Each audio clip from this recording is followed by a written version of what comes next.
in the backseat. Run up the tab like a track meet. Take out the gals, put the gals in the backseat. Backseat. Backseat. Backseat. Run up the tab like a track meet. Take out the gals, put the gals in the backseat. Yeah. Oh my. I ain't never seen someone look so fly. Pretty skin tone, it caught my eye. You a heavenly being, when did I die? Pardon me, I'm just your type. Don't start with me, I'm not about hype. You could garden me and I just might grow to be everything you like. That's awesomeness. Can I witness your flawlessness? Need a little of your bossiness. They say time is money and your time to get costly. Miss you the hood girl with the brains like a scholar. Good girl, but you're looking for a baller. Need the blue strips on your dollars, but take your number when she ready, she'll call ya.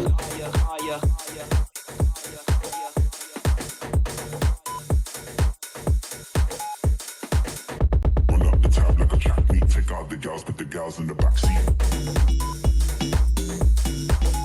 Backseat. Backseat. Backseat. Run up the tab like a track meet. Take out the gals, put the gals in the backseat. Run up the tab like a track meet. Take out the gals, put the gals in the backseat. Run up the tab like a track meet. Take out the gals, put the gals in the backseat. Backseat.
Can you hear me now? Yes. Yeah. All right. Amazing. All right. It's always the same. For some reason, when I play the music, then it just doesn't, let me speak anymore. I think the music is just too good. Thanks everyone for joining.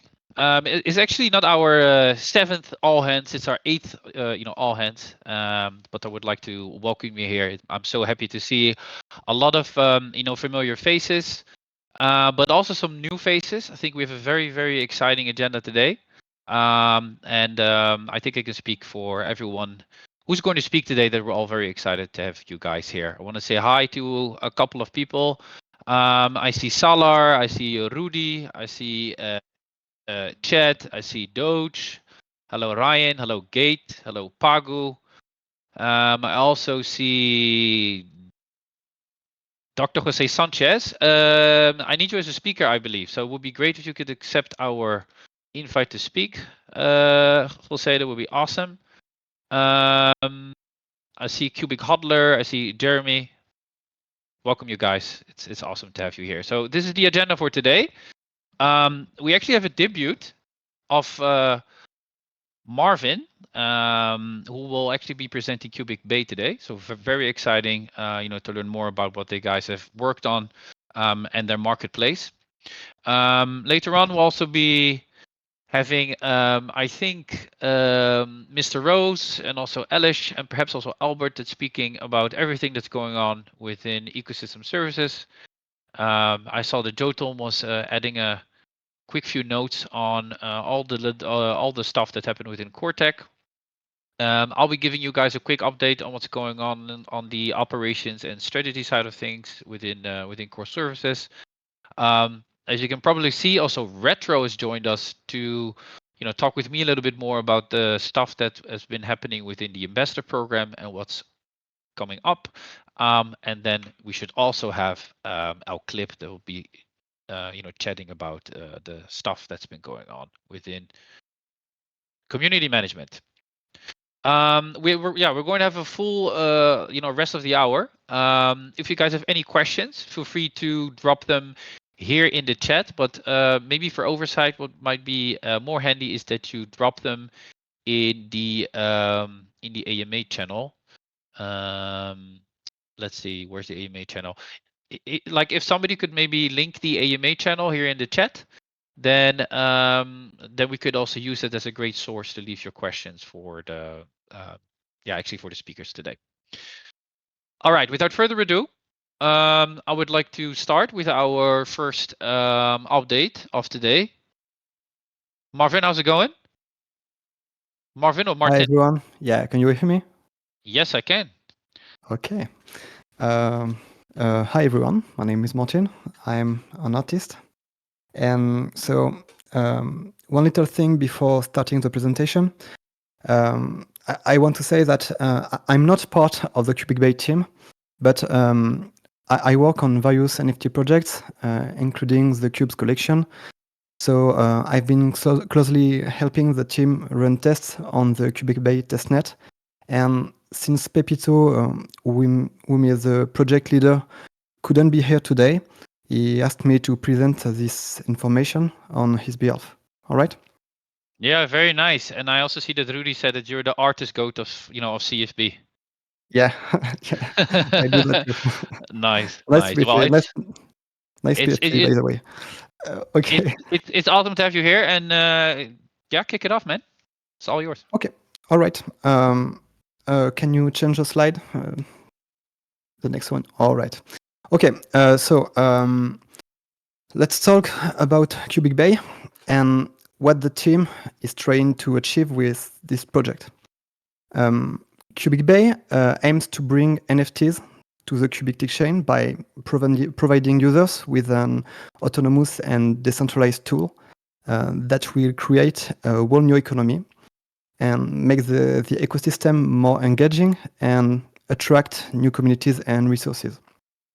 So the team believes that an NFT marketplace is necessary to bridge the gap between the Cubic ecosystem and other well-established blockchains. Because NFTs have shown they can attract more casual users, and that is exactly the kind of people needed to reach mainstream adoption. Additionally, NFTs will open doors for artists like myself who would be encouraged to create on our emerging ecosystem, bringing fresh perspectives and possibilities for future development. So this is a great opportunity to showcase the potential of Cubic ecosystem to the wider crypto community. Okay, next slide, and we'll get into the specifics. Previous one. Sorry. Okay. So what makes Cubic Bay special is its dual token nature, using both Cubic coin and CFB token. The CFB token is the only token that gives access to creating new NFTs or collections. On the other hand, Cubic coin will be the only coin that can be used to mint the actual NFTs, establishing a completely new economy for Cubic. So to summarize, the CFB token allows you to create NFTs and collection, while Cubic coin is used to mint them. All right? And maybe just to clarify what minting an NFT means, it's simply the process of converting a digital file into a digital asset on the blockchain. All right? You can think it's like stamping a coin. You're creating something unique that can be owned and traded. All right? Okay, next slide. So here is a preview of the Cubic Bay marketplace, at least some part of it. This is the create page. As you can see in the red box, you need to spend CFBs to create NFTs or collections. Next. This drop-down menu, no, previous one, yes. This drop-down menu shows all the different packages you can purchase using the CFB token from 200 to 10,000 slots. Next. So once you've created the collection, you can upload your images on this page. So this is an empty collection. I use the one I'm working on. So next slide. So adding images is quite simple. It's just a drag and drop. What's interesting is that the NFTs available for minting will reflect what you have actually uploaded. For example, for my cubes collection, I will buy 1000 slots package, but I will only upload 676 images because that works better for my project. All right. So you don't have to fill all the slots. Next. Okay. Here we can see the created drop collection with the mint button. Next. And here is an example of a successful minting with the updated counter showing 1 out of 1000 minted. Okay. What's really important to understand is that the marketplace is completely decentralized. So anyone can connect their wallet and create their collection. This reflects the freedom of expression that's central to Cubic and blockchain technology in general. It's also important for users to always verify the originality of any collection or NFT they plan to mint. To help with this, the team will add some sort of check mark next to the authentic collections in order to make it easier to identify legitimate offerings. Yeah, I think that's all. So the team and myself are really excited about the upcoming marketplace release, and we hope you're looking forward to it too. Oh, Nice. and maybe one last thing. There is no ETA at the moment, so no need to ask when. All right. Okay, well understood. Hey, and this is like as far as I understand, right? Like this is a community project. This is self-built, right, by Papito, basically. Yeah, Pepito. There is also Polly, who made the smart contract, and Very nice. Serendipity, who is doing all the UI, I think. Very cool. All right. Well, thank you so much for presenting today. My pleasure. I think this was an awesome debut, and I hope that maybe in I don't know, like a month from now or something, we can tap on your shoulder once more to see where you've gotten. But yeah, I think this is a great example of how to see how community members can actually contribute themselves to building out the Cubic network, right? And I think that by itself is extremely admirable. Like I saw the question of somebody like, why do we need NFTs? Well, that's basically because Papito thinks that we need them. And I think in addition, I think like NFTs are still a great way, I think, to attract new investors also to the network. So I think it's great that this is coming from the community. Next, we're coming to ecosystem. Mr. Rose, are you going to chat or is it Albert? Yeah, it's gonna be me. Hi everyone. Hi, it's so good to see you, man. Here. What are you going to talk about? First, we wanted to talk about the communication channels and how the ecosystem services is going to use it. because yeah, it's true that it's been a while that we've been working internally, and from now on, we hear the community, and we want to be more open and share how things are going in a more, let's say, regular way. So in order to do that on a little bit more structure, we're going to use the following channels. There is no new channel actually. It's just how we're going to use it. Basically, the announcement channel will be led by the work groups representatives, so Talent, Jen, Choutom, and Albert. There you will find major announcements from the ecosystem side. For instance, it will probably be new partnership, future hackathons or events, or if there's a new paper that's going to be released, things like that will be published there. If you go to a more tactical level, then we move to the ecosystem announcement channel. There we'll be publishing mainly updates from projects. But when I mean updates, I mean project onboard, when a new project is being released to production, things like that. Also, the bi-weekly financial report that we'll be releasing hopefully tomorrow, I think, if not next Monday. So in order that you are up to date for not major updates, but regular ones, you will find the info there. And finally, we'll use the ecosystem channels, the ones that we have per project, where we will be, I would say, weekly, maybe bi-weekly if there is no many changes. We will be there releasing all the updates. Recently this week, Aleix already released the Botun update. Well, also the Botun, Nostromo, and another one I can't remember now. Also, we released the testnet update.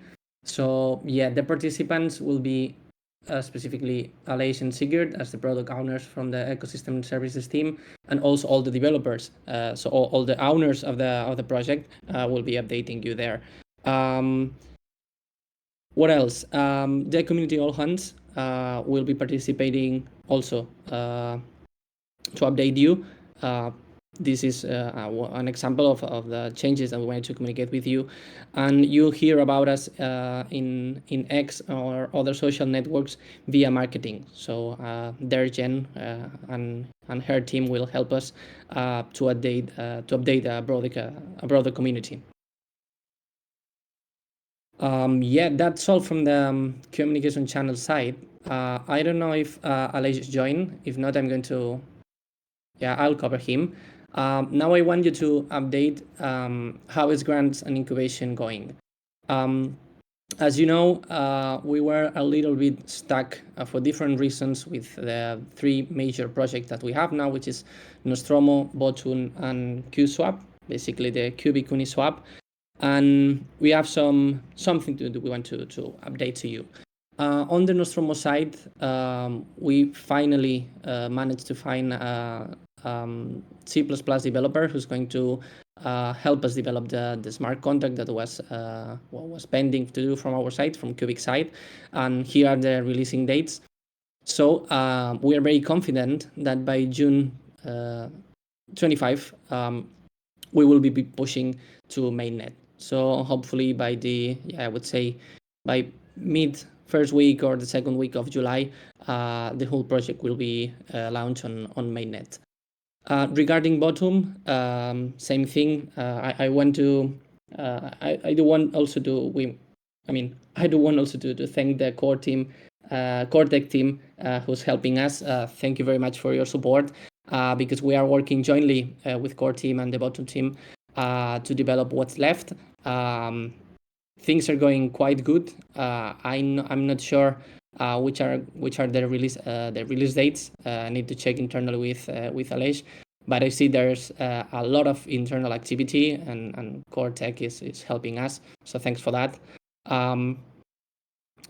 Sorry. There's the slide is not correct. Apologies.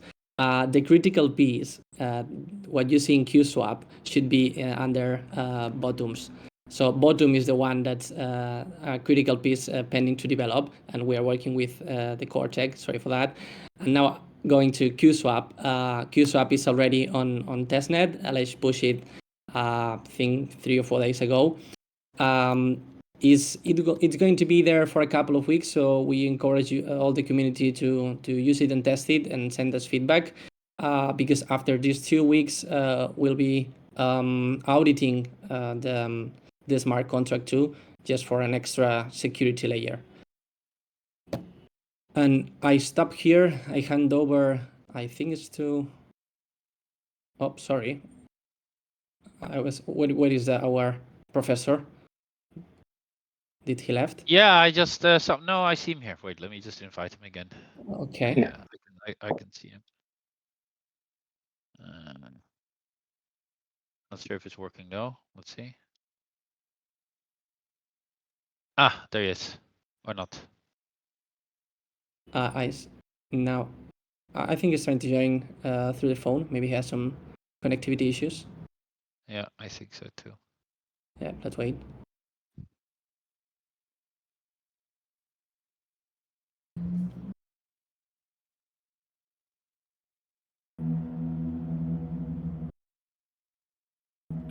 Meanwhile, how can the community participate in the, for example, QSwap test? What do they have to do? Well, they just can connect to the QForge. In QForge, this is the app that we have to test smart contracts. You can already directly intestnet. We have a faucet, so you can request cubic testnet tokens, and you can start applying to the functions that they have already. I don't know whether the front end is already live or not, but this is an initial phase where everybody can test. Also, it's important to have a connection with Sepolia, the Ethereum Sepolia, because we are connected the bridge into Sepolia. So this is the way.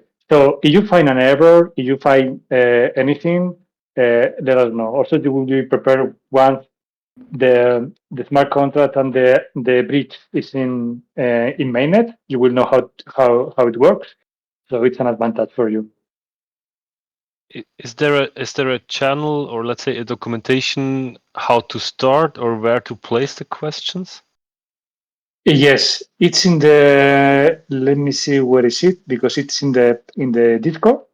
There is a bottom channel. Yeah, there is a bottom channel, so you can ask all the questions there. The last post from Latio, it explains, how we can see it. And if not, you will it doesn't explain everything, but you will have it, once we have what's the process for the testing and also the documentation. Okay, sorry, maybe I'm confused. Is it now Watum which can be tested, or the QSwap? QSwap, sorry, yeah, our fault. Yeah. Yeah, their swap. Yeah. It's QSwap. Yes, the last chat under the group of ecosystem. It will yeah. Okay, so I will pin the message for everyone here. I will pin the message in the QSwap channel, which explains how to test. That's Very the one nice. from Latio, right? Yeah. Okay, understand. Nice. Dr. Jose Sanchez, can you hear us? Yeah, I can hear you. I can hear you. Yeah, Can you hear me? very nice. Very nice. It's so good Nice to to have meet you you. here. Finally Yeah. digital, not live. Uh-huh. Yeah, so I believe you have an update for us. Yes. Can you see that? Yeah, I see. You can see the slide. So I will explain briefly. Well, we are finishing a new scientific paper just today, and as you know, our project AGARTH aims to replicate the human brain. And what David and I have prepared is an analysis of certain neuronal and synaptic features. That's the way that the neurons communicate. as a proposal of a model, and we put a name to this model. We've called it Neuraxon. And as you know, in large language models, they are quite static, like an on-off operation, so to speak. And while these approaches are remarkable and they have successes, from our perspective, they cannot by themselves lead to AGI. Hence, this is our proposal of this model of Neuraxon. And we have built some parameters to reflect like a living architecture, which resembles our biology. And for that purpose, Neuraxon, this model that we are going to create to finish as a scientific paper, could serve for AGARTH as an implementation concept, as an idea, or maybe as a way to compare against the current approaches. Huh? So regarding AGI, this is our path, and we want to make sure that we deepen our understanding of decentralized systems, and we aim to identify and share the Cubic's potential role in all of this. Huh? So we have just finished this paper, and now in next months we are facing what we consider two very important milestones. In July, in Geneva, hosts the AI for Good Summit, which is a very famous summit, and it's like a global showcase for AI. And by extension, it would be interesting, we think, for Cubic to understand the impact of AI for good. It's like talking. It's like a metaphor of a Davos meeting for the economy. Huh? And next month in August, there's a huge AGI conference, and in that conference, it gathers all the leading AGI researchers, and we plan to present our new paper there in this conference for August, the Neuraxon that I explained before. And again, to understand the impact of this conference, this is the place where everything about AGI is happening now, and any idea for the future is happening in this kind of AGI conference. Huh? So again, as a metaphor, it's like the Manhattan Project for the atomic bomb, so to speak. So this is the play for AGI, and all the ideas, all the proposals, all the intentions, the people, the possible clients for Cubic are there in the AGI conference or in the AI for Good. Huh? So we consider that it'd be important for Cubic to have a presence, to spread the word again in this kind of events. Huh? And because in events like this, maybe we could create and start to establish more collaborations, synergies, future clients that these events and could generate. And I think this is what we think this is vital for Cubic. And that's why we are seeking for the community's support for this project, for keep going on in this road. And of course, all of our work is available to the ecosystem, to reinforce the CFB leadership, and to propose with this Neuraxon model, with this second paper, to propose very concrete ideas, implementation ideas, and to establish a roadmap. And we feel that this roadmap in which Cubic stands, we could be shoulder to shoulder with the global decentralized AI and blockchain communities everywhere. Huh? So to wrap up, I'm not going to talk too much. We are on our second paper, modeling human brain neurons, synapses, and networks. This paper could be like a possible implementation, ideas, and even help for AGARTH. And we are ready to spread Cubic in these two remarkable venues in Geneva and Iceland in July and August if it's possible, and if with the community could support us. Very nice, sir. Hey, Artem, could you maybe give us like a, what is it? Maybe like a 1 or 2 minute rundown on how you experienced the trip to Singapore? Like, Oh yes. how can we imagine like how that went?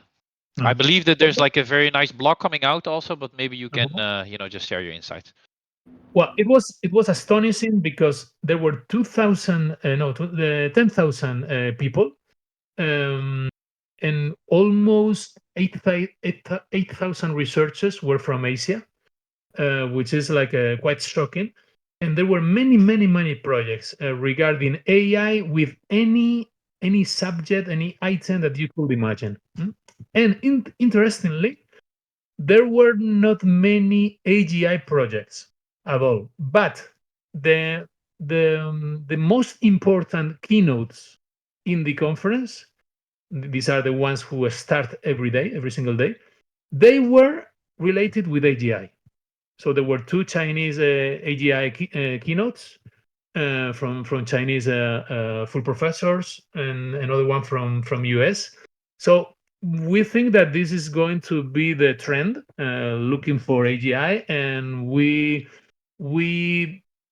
build like 8 or 9 little conferences, and gathering people together, and we talk with people. We met many people, and we talked people about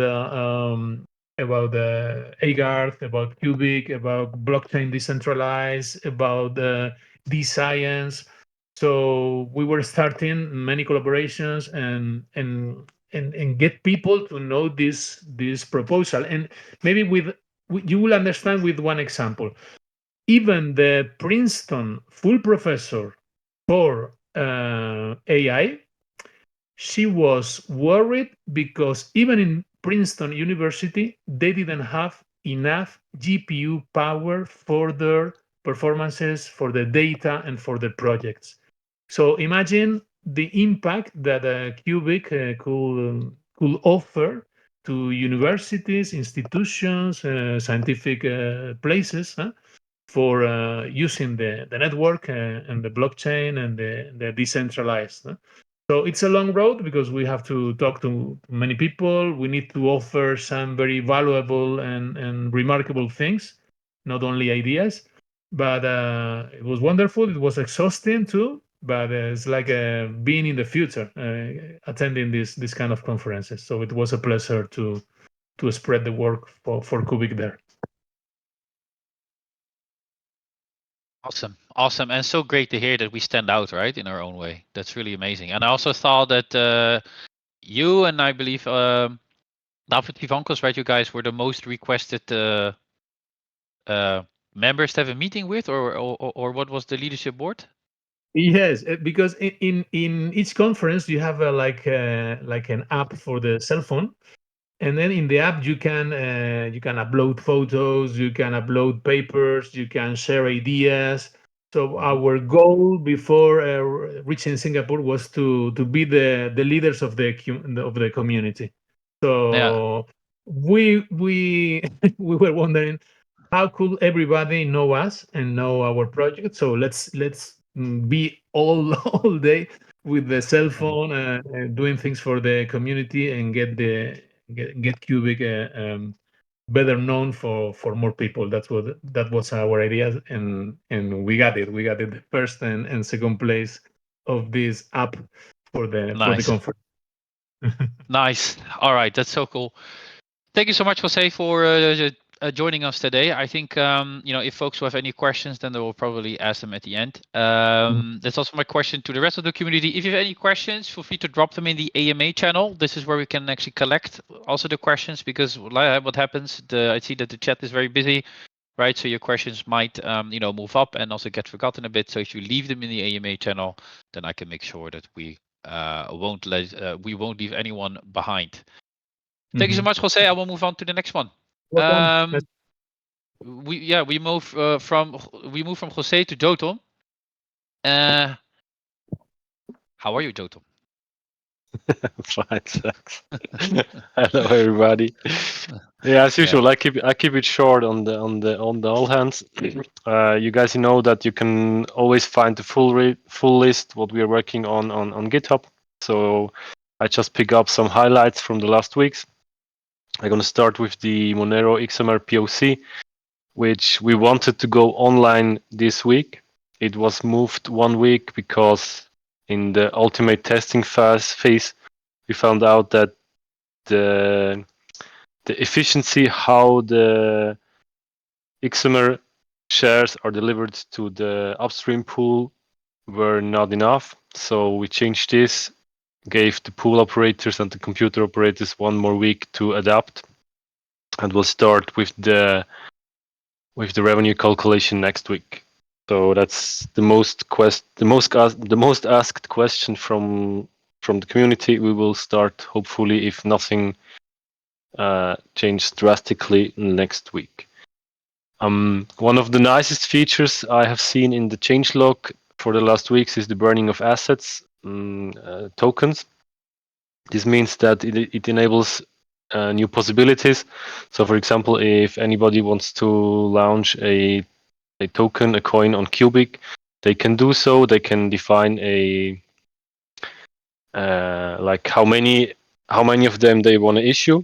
Like I want to have 20 million, so you can issue 20 million, and then you can also later reduce this by burning them. So it's a cool functionality which was requested from QCAP maybe. I don't know. There was a request, and so we did it, and it's already running, so we can use it.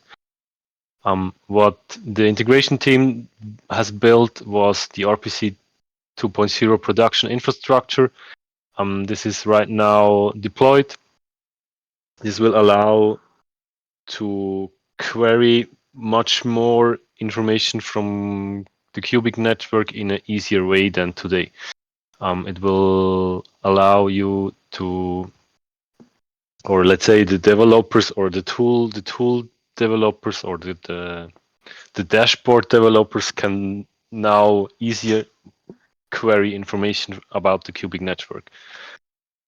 What was also really nice, we had the tech AMA with Luke, where he explained exactly this RPC 2.0 production infrastructure, how it works, how it is built, what are the basics of it, and how will it be working in the future.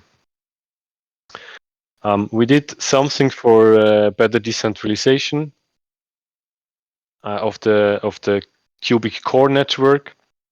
So in easy words, the computers which are running the core network are now forced to sign their votes with random key. This means that, for example, if an operator runs several computers on one node, the cost is higher, so he is basically forced to separate on more nodes. The reason behind is that we want to grow the network, so we slowly start to forcing the operators to add more nodes to the network. That's the reasoning behind. And one of the coolest feature, technically wise, is the virtual memory, which was built by DCAT. This is something I hope the most of you guys already know, that the complete epoch from Cubic is running from memory. That is one of the reasons why Cubic network is so speedy, because we don't need to save information on the disk. But of course, this has some drawbacks. For example, in the event logging. The event logging is the system which records everything what happens on the chain. If there are, let's say, millions of events, millions of transfers, so what we actually experienced in the speed audit, then the memory to keep all these events was too small. And so what we did, or what DCAT built, was he made a virtual memory where we can save it to this virtual memory, and in the background, asynchronous, it is written to the disk to ensure that all the events can be catched and we don't lose any information about what's happening in the chain. I know these are all some some of them are really technical details.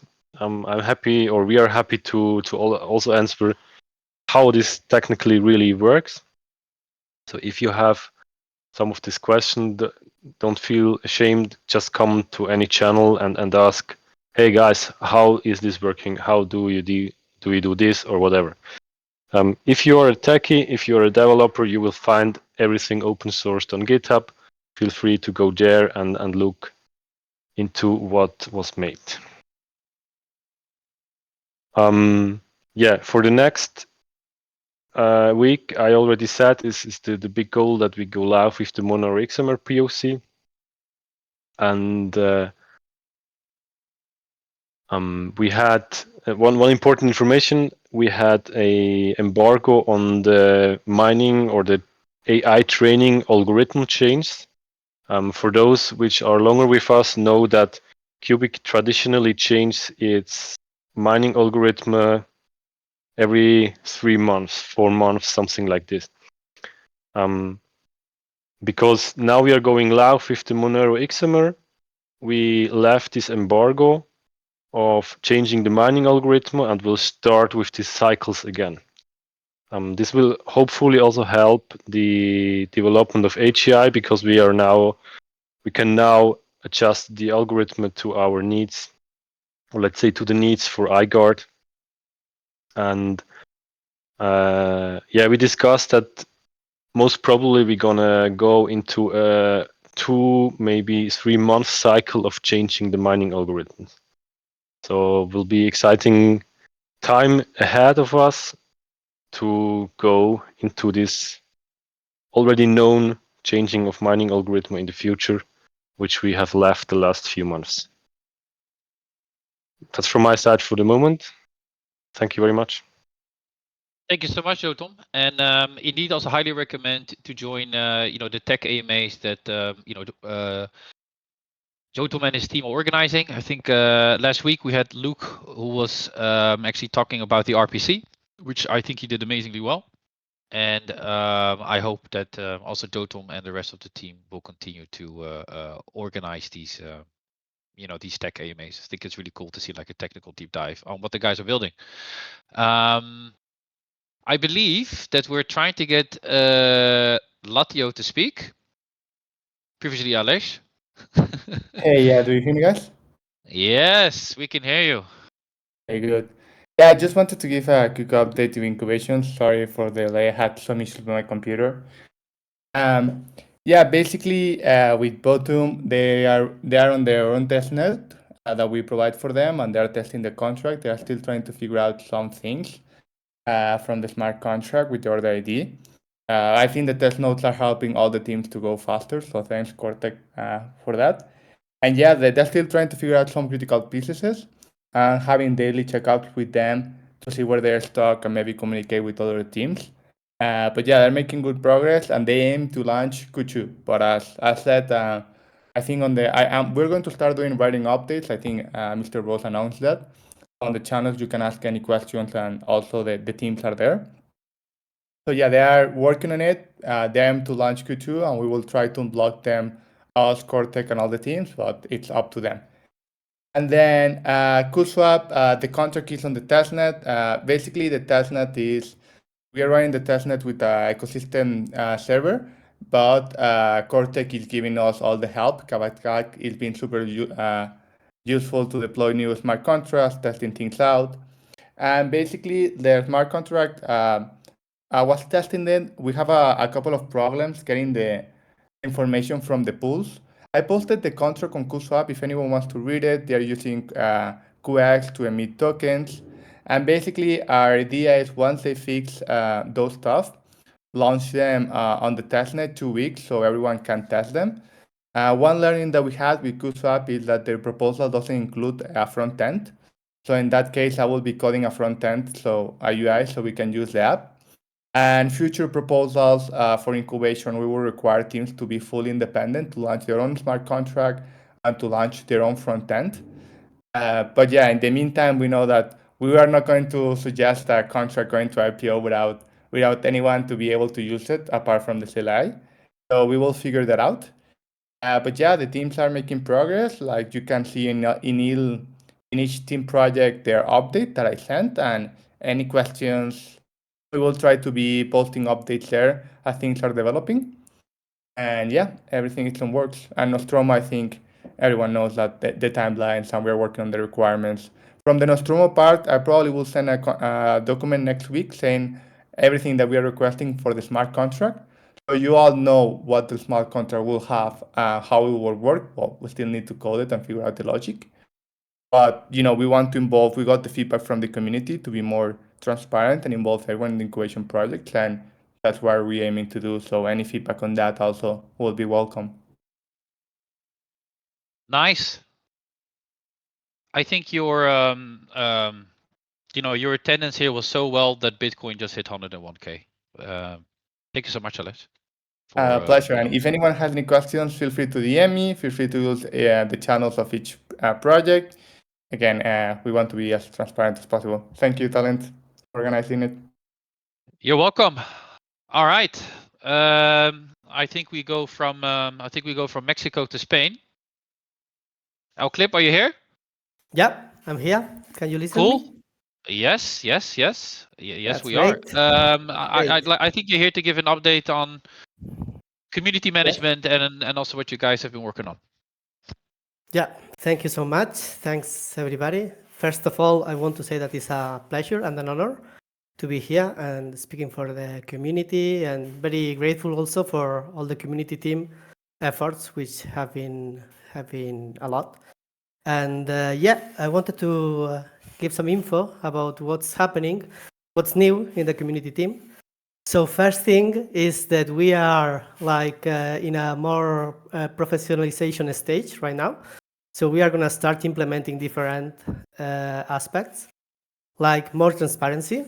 So for this, we have already opened a community team channel where everyone can ask or query or maybe look for explanations about any measure the community team takes. So the idea for that is to increase transparency and basically to onboard everybody in the decisions we make, which we believe is very important. And we will be also giving some surveys or recaps about what we are doing or what the community is asking us to do. Okay, next thing, representation. Yeah, this is about a new way of taking decisions. Well, first of all, we come from a system where we have like an arbitration system where a few moderators had the responsibility to decide on several cases. So from now on, it's going to be the whole team who is going to be involved in these decisions. So this is much more representative from the whole team. This is much more plural. And also the scope is to increase the improvements in the decision chain. Okay, next thing is coverage. Yeah, this is also a way to thanks also the community. And when I say community, I'm also speaking about the pools, the mining pools, because I believe it's a very important part of our community also. And this is a way when we want to give them some services for also their professionality or their help. So we have added some services to the pools. Right now are like moderation for Discord and Telegram.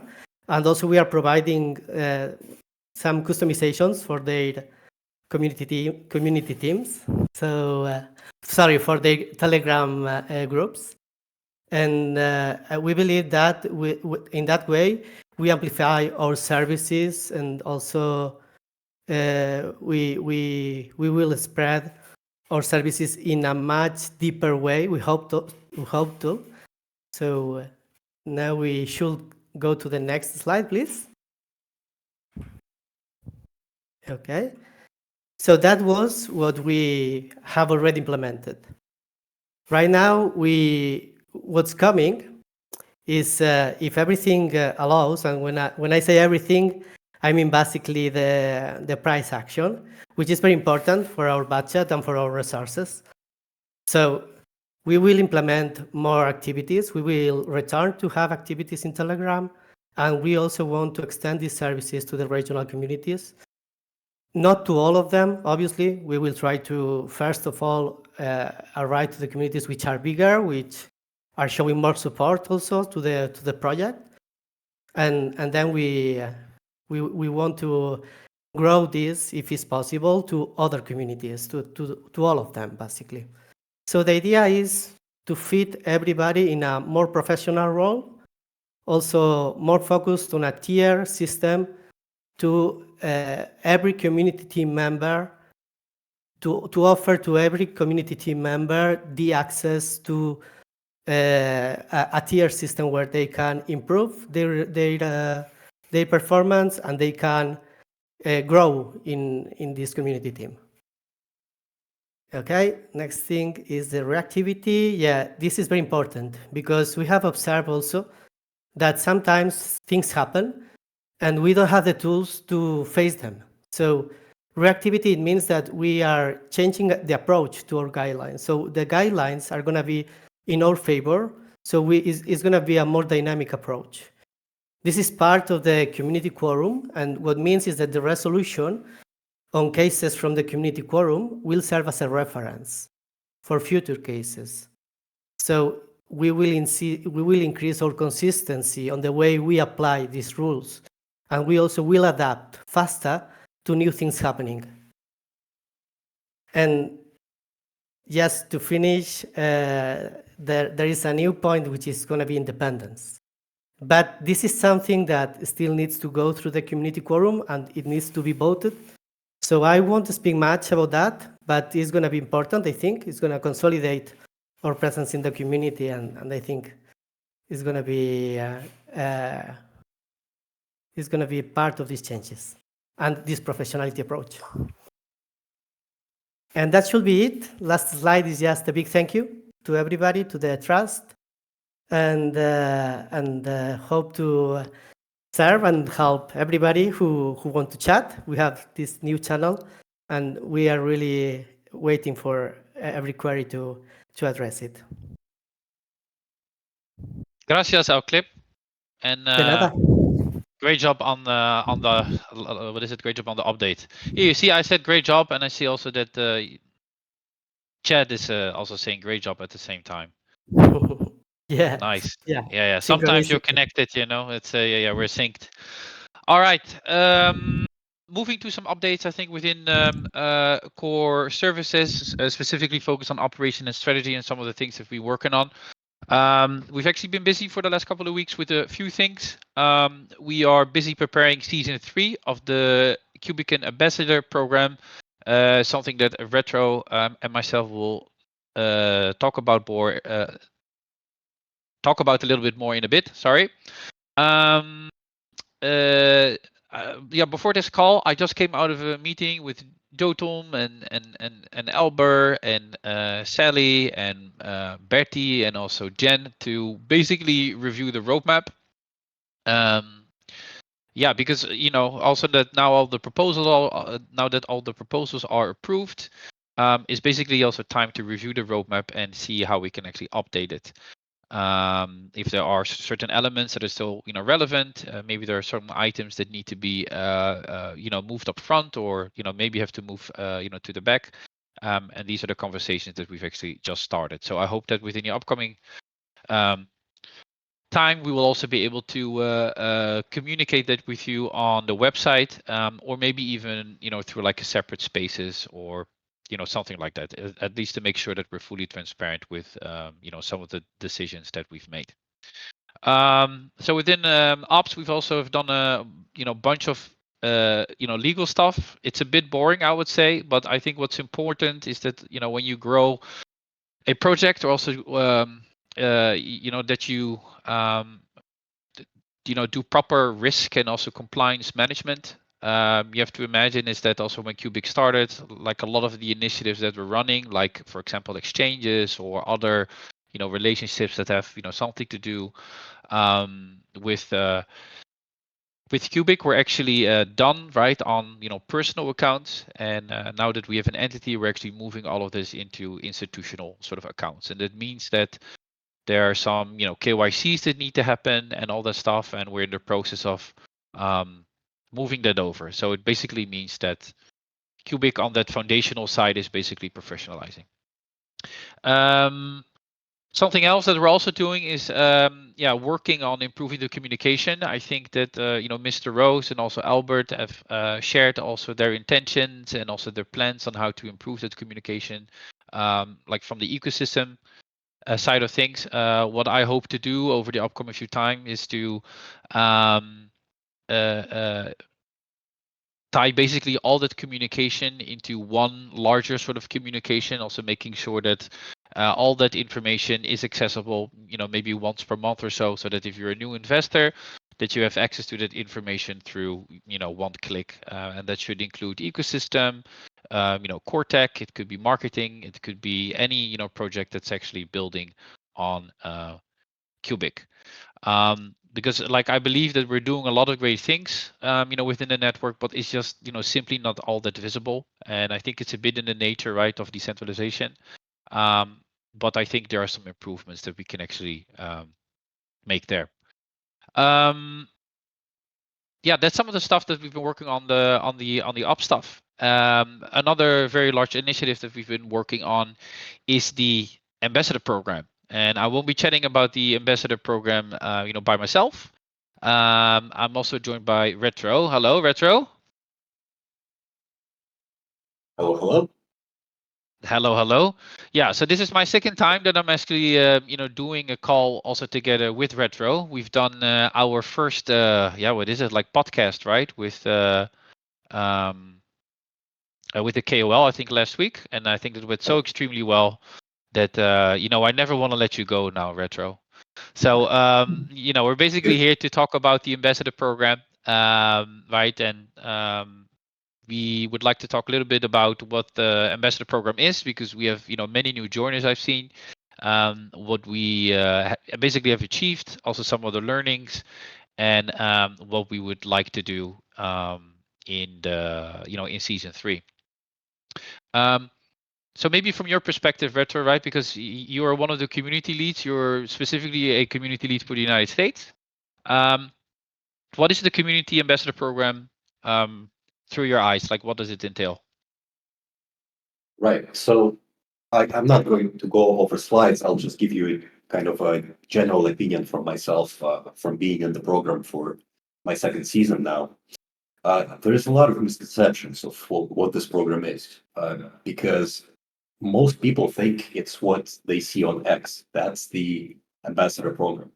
The misconception is that what you see on X are most likely not ambassadors, or if they are ambassadors, they're probably not getting paid, because to reach the goal to where you actually get some money from the program, it's pretty high.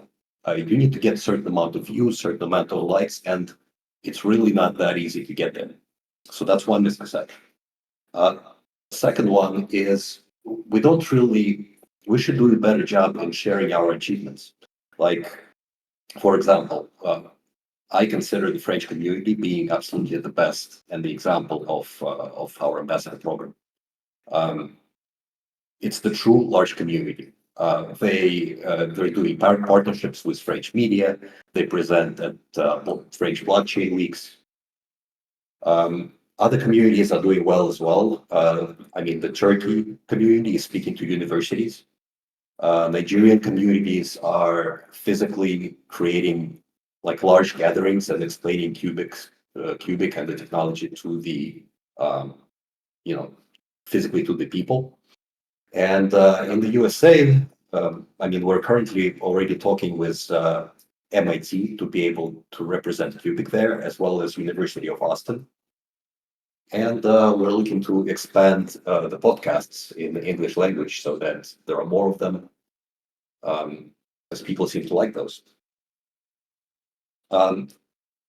what the big push is going to be for the next season, and this is, I think, very important. We have certain underrepresented communities, and those communities are a part of there are a lot of miners in these communities, and there are a lot of computers in these communities. We have China, Russia, Korea. They are underrepresented, and we are looking to make them make certain representatives a part of our ambassador program, so that there is a communication. And this is important because we need to know their outlook on how we are doing as a team. If we don't communicate, they can't even vote on proposals, because we don't know how to structure the proposals so that it fits, their needs and their opinions as well. So the ambassador program, it's not what you see on X. It's very involved. There's a lot of going on which you don't see, and we should do a better job on sharing what's going on. And finally, pretty much the best of the ambassadors are starting to work directly with the marketing. You will see the results of that in the metrics on X. Yeah, I guess that's all that I have to say about it. Yeah, thank you so much, Retro. Yeah, and that's absolutely true. I think we started back in January, and so at the time, I think we were with around 25 people. And indeed, at this point, I think we're with around 70 ambassadors, I think, in total. And yeah, they're spread across France, Spain, Turkey, what is it, Nigeria, and then we also have one for basically our digital nomads, so that are spread across the world, and we're calling these communities nomads. I think what's also been a really great change is that each of these communities are basically led by a community lead, like Retro or like Chad, or for example or Clip, and they basically make sure that communications that are coming from marketing or from the ecosystem, for example training or imported campaigns and whatnot, are actually translated to local communities. And I think it's a great way for Cubic to make itself scalable, and also understandable, I think, on a local level as well. For example, in Spain and in France, they do a lot of things in French or in Spanish.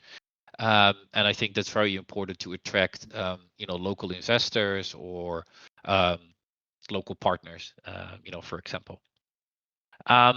Yeah, so I just wanted to quickly also show to you folks, like, what is the impact, right, also that the program has had. So in last December, we actually organized our first event in Slovenia, thanks to Isox, and also thanks to Rok. It was truly amazing. And after that, we organized 5 events across Spain and Turkey and also Nigeria. But we also had several ambassadors that actually supported with organizing the Madrid hackathon, which was great.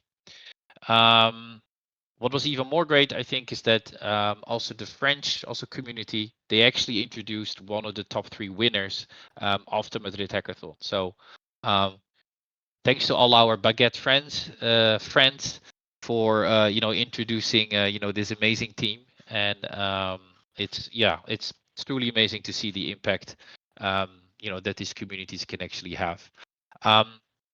What they're also doing, and this is actually specifically to France, is that they actually have their own media production company. They are creating their own videos. They are creating their own, for example, relationships with local influencers. Sort of up to the point that they are reaching more than 3 million views, which is truly amazing, is huge. What they're also doing, the community leads, is that they are building new communities, and they're building these communities because we feel that there is an opportunity to gather new investors or to gather new partners quickly. So they actually started to create 3 new communities: Germany, Russia, and I think since like this week or something, also China. So that's truly exciting. and yeah, we can't wait to sort of officially onboard them in season 3.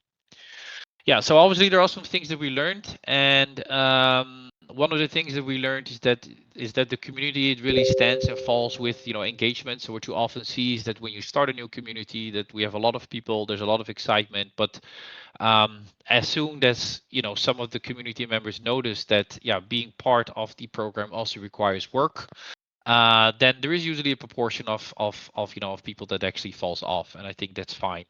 And that's how we actually see that that only the members that will that actively contribute earn the rank of ambassador. And I think in the early days we were probably a little bit too easy with this, but I think now that we also have the community leads in place, that they're much better to assess who are the ones that are making a difference and who are the ones that need a little bit more time.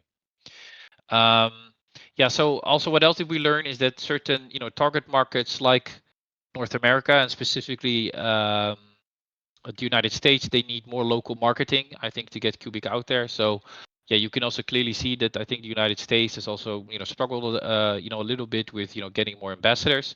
So if there's anyone who is from the United States and would like to help also this community, please reach out to RetroDrive or to Space Cadet, aka Chad, and they can get you onboarded onto that community. But this is something that we will need to change in season 3, is providing more local marketing to these specific events. And I think the same also accounts for Southeast Asia. I think with China now we made a great start, but in season 3 we would love to onboard, for example, Singapore. Also, the onboarding of new ambassadors, it takes time. Like they need to understand also what they can do and also where they can find things. That's something that we need to get better at. And yeah, I think also funding, right? So it's understandable that if people put a lot of work in things, that they would like to see some sort of reward. And yeah, we've been paying the ambassadors in Cubic once they achieved also certain tasks. And yeah, the program itself, I think it got hit pretty hard from like a reward perspective in March, which basically slashed all the rewards at that point. So I think that's something that we should have done better. But at the same time, it's also a great, how to say, loyalty test, let's say, on who's willing to make, who's just with Cubic to make a buck, or who's there to move to, who's basically there to move the network further, and who's basically willing to work for their own bags. Yeah, so Retro already mentioned a little bit what we've planned for season 3. So we're looking to fully onboard Cubic Germany. Thanks to Marty, who actually started also the community, Russia, and also China. And also the community leads are already recruited, and then we hope to expand into markets like Singapore and also Korea, because we know that there is a lot of demand for crypto, and we don't want them to miss out on Cubic. We will also intensify the collaboration with ecosystem and marketing. So there are selected ambassadors that will be trained to support ecosystem services with, for example, business development, with partnerships, but also university relations. Retro already mentioned that amazing intro that Sean did, who's actually one of our community members to MIT, where we actually spoke with one of the professors about Cubic, and these are things that we need to see much more, or actually things that we would love to see much more. But yeah, what we would also like to do is to scale these largest successful initiatives that we already had, like the Madrid a hackathon, and making them more locally relevant, right? To making them also self-managed by the community. And it will this will require training. This will also require some some work, right? But this is stuff that is planned for season 3. And last but not least, like I think what we did really well in season 1 was the production of content. So we had a lot of people that were posting about Cubic, and one way how we actually managed this was through a tool which is called Zili. I think it's great for that, but we noticed that in season 2, I think we've attracted more entrepreneurial types that are more looking to build their own events, that are more looking to create their own local initiatives. So what we are planning to do in season 3 is to move more of those funds from Zealy to local communities, so that they have more of an opportunity to focus less perhaps on socials, but more on creating business relationships, or for example creating relationships with universities. And these relationships with universities might allow us to hire better talent, or to build academical relationships, or to be part of a curriculum, or to be part of a business case, for example. So yeah, I hope that these slides would actually have also given you some insights on what the ambassador program is working on. We hope to open new admissions within the next couple of 2 weeks if you are interested. That's it. I see that we're 50 minutes over time, actually. Like, this is supposed to fit in 1 hour, which we clearly, did not succeed in. But I do think that we all believe that an AMA is very important. So if you guys have any questions, feel free to drop them here in the channel or on the in the AMA channel. I saw that one of the questions of Rain Erichain was, how do you see contributors like Schillers, content creators, and mods helping shape trust and adoption long term?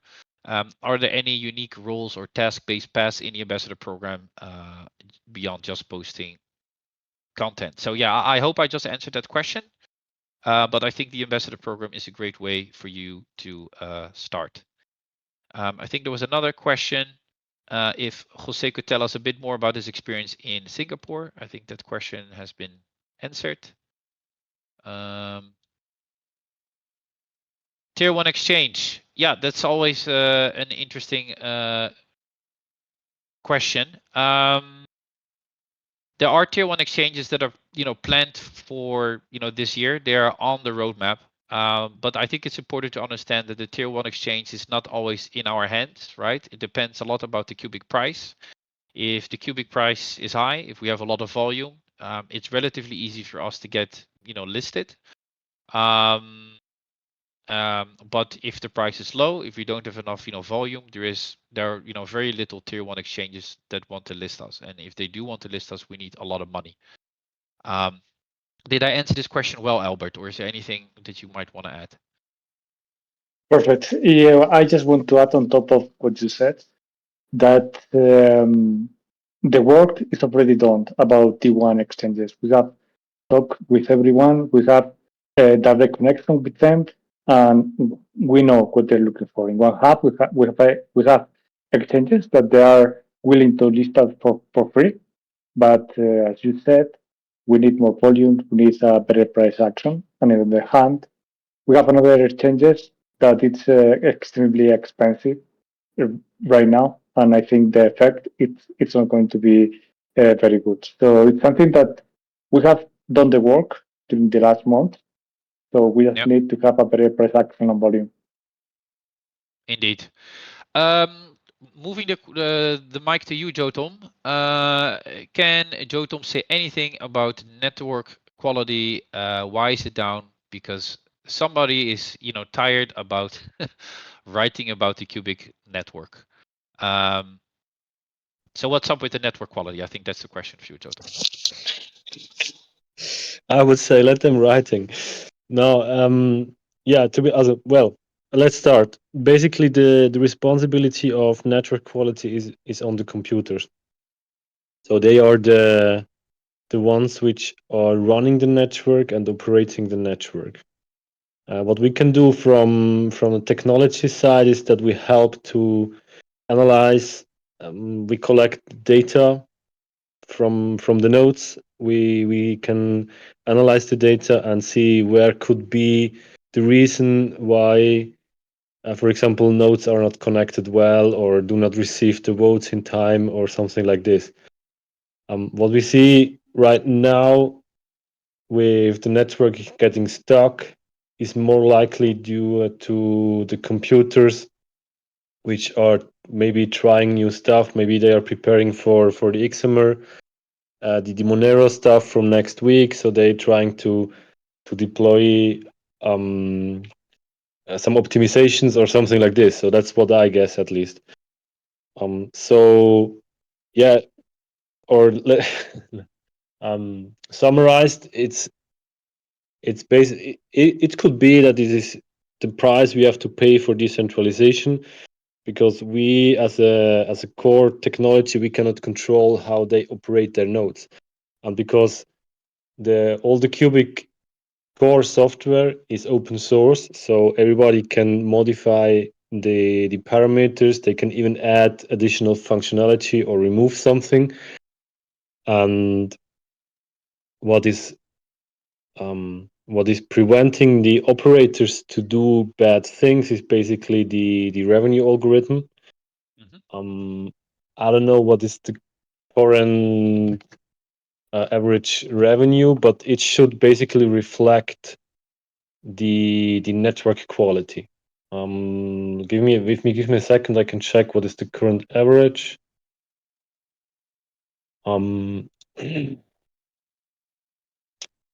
So the current average revenue is around 95%.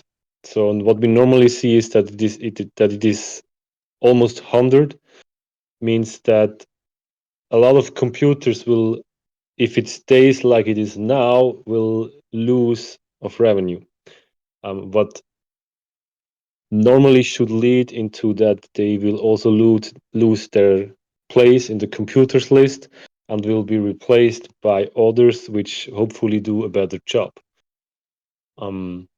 Yeah, that's how Cubic works, and that's the reason why we, from the technology side, we can just help to analyze the situation, but we also highly depends on the operators, which share the information, which help to find if there is something going on wrong, and at the last stage, if there is something really bad, or if it is proven that there is some malicious stuff, then we have the arbitrator who could step in to solve the situation. So that's basically the situation on the network from my perspective at the moment.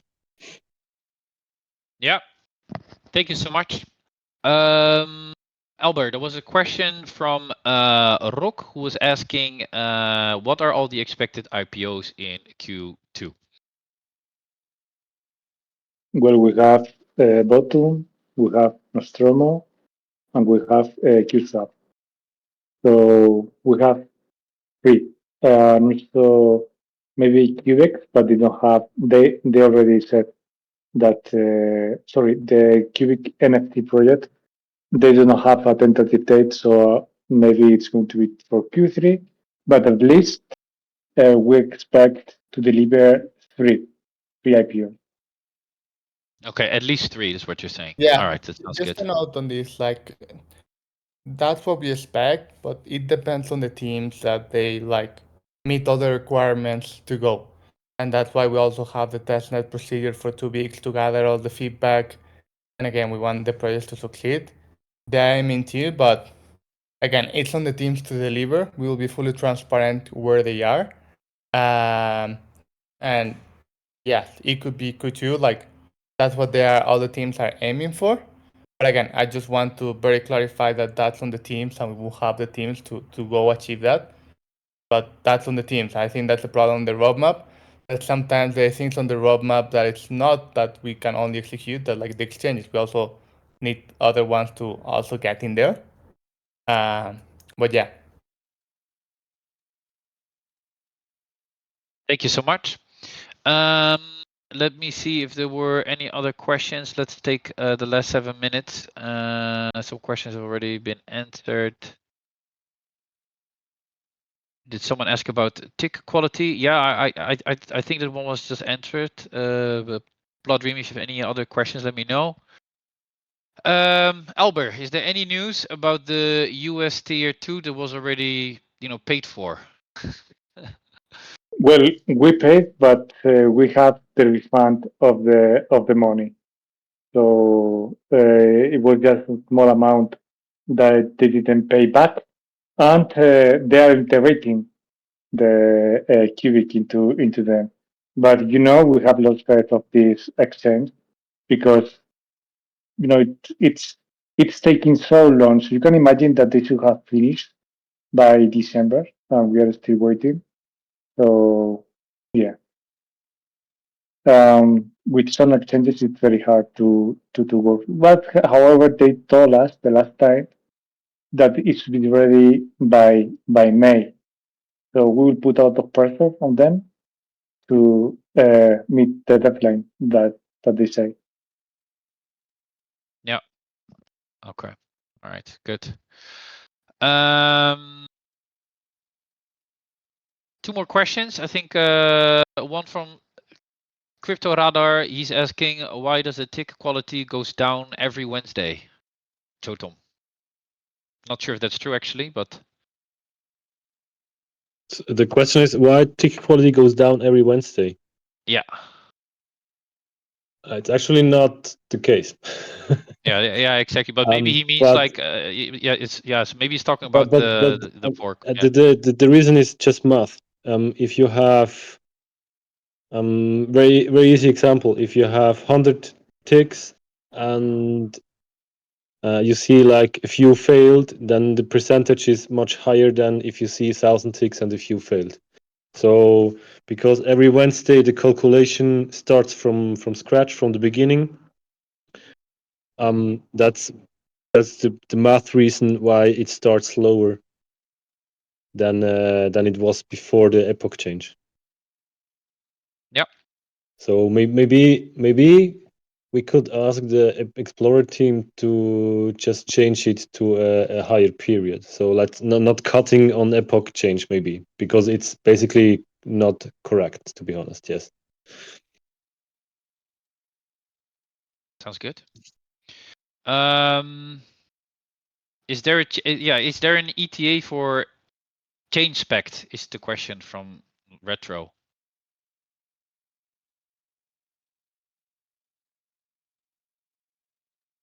I think that question we go ahead, Jotam. No ETA. From my side, I know that the dev team and our dev team and the chains backed dev team, they work together, so the integration is basically ready technically. So what we are waiting for is a good marketing moment when we want to go live or not.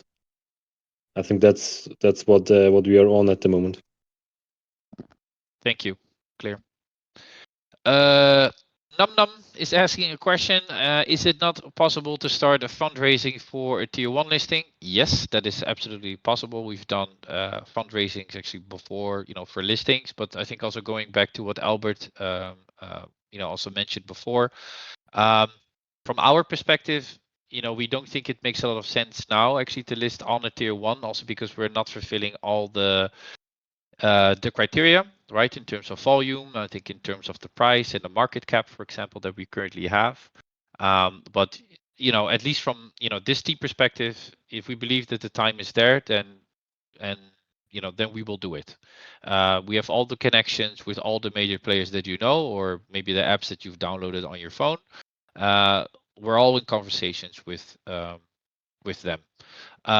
However, we are a community project, right? So if you feel the need, right, also to organize, the listing and to raise funds, you could hypothetically also do this also by yourself. But from our perspective, I think it's from the conversations that we're having, we're waiting, I think, for the right moment to potentially do that. I'm just scrolling down. Lazarus is asking again for you also, Jotom. Monero mining for next epoch is independent from the networks. He's asking if Monero mining is dependent from the network. I think that's what he's trying to say. I'm sorry. If the question is related, if how high is the ticket quality, then no.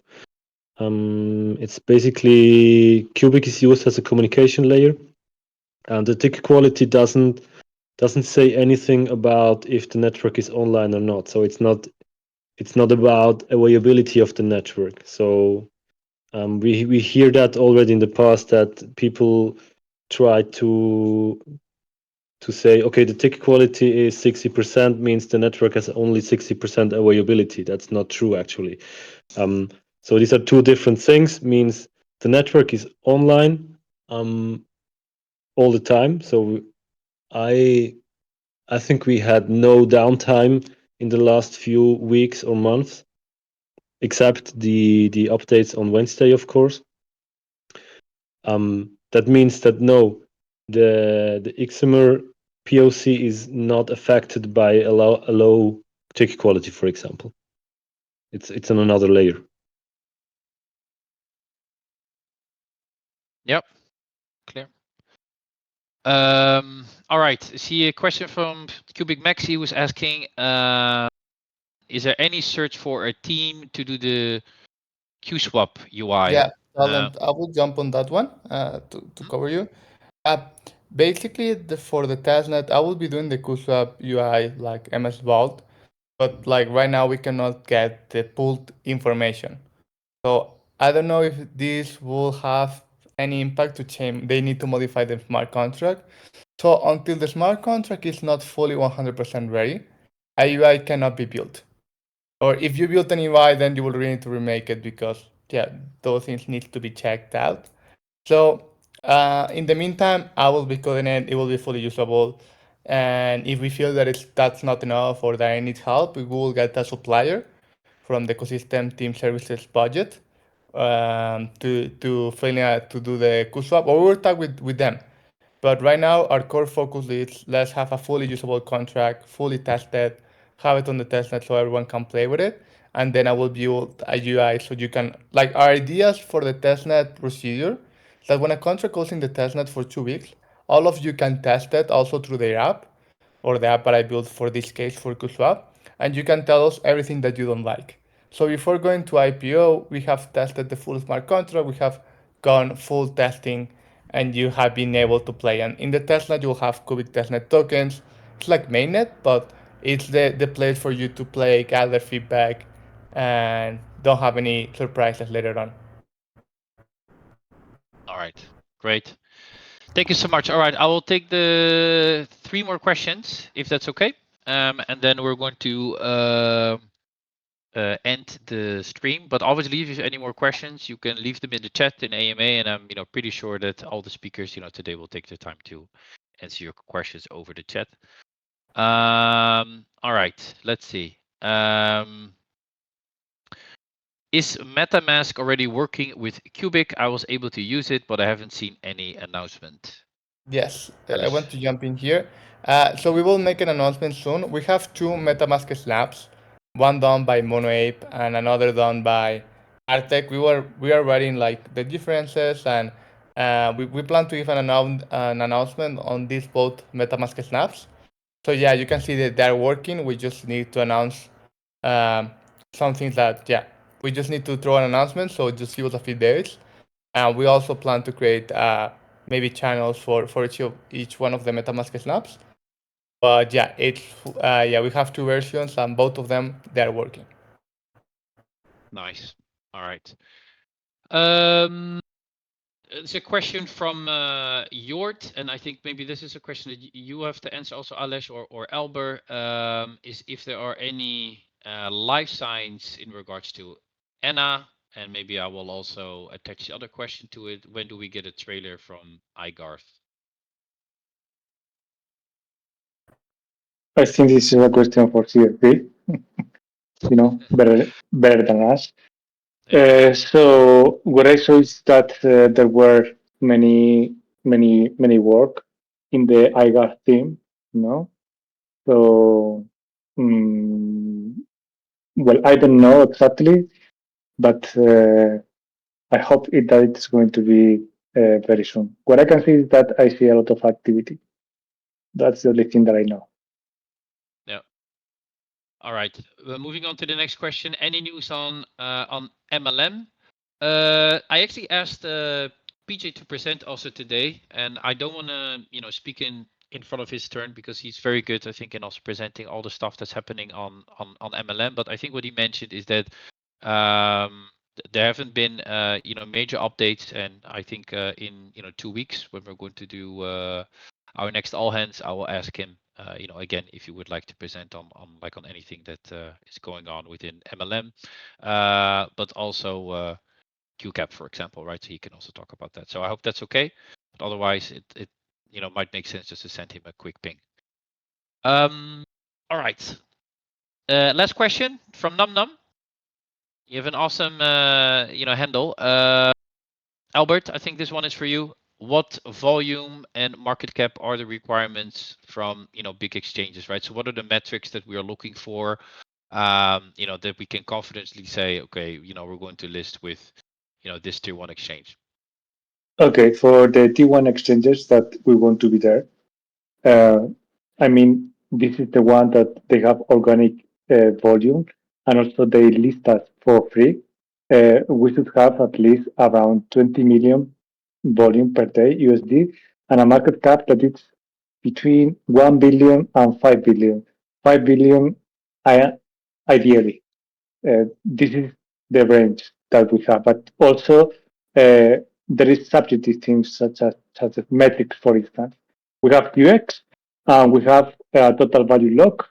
Well, it's not totally lock, but we have some part of the supply that it's in QM. This is a metric, and then we have the QX volume.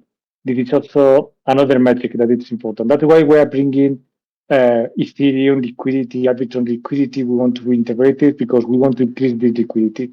Those are metrics that are also important. But to make a quick recap, 20 million volume per day, it will be enough. And also a market cap that is higher than 1 billion, 5 billion, ideally. Thank you so much. Yeah, so I would like to thank all the speakers for showing up today and also preparing your slides for the community between all the other busy things that you're doing. I would like to thank everyone for visiting also the session today. The session is also recorded thanks to Sent. So I believe that once the session is over, he will post the link on the general chat. I believe the mods will then also pin it so you can also review it again. For anyone that has any additional questions for this group, please post them in the general chat or in the AMA channel, and then we will make sure to answer them as soon as possible. I would like to thank everyone for joining today, and see you on the next one. Bye bye.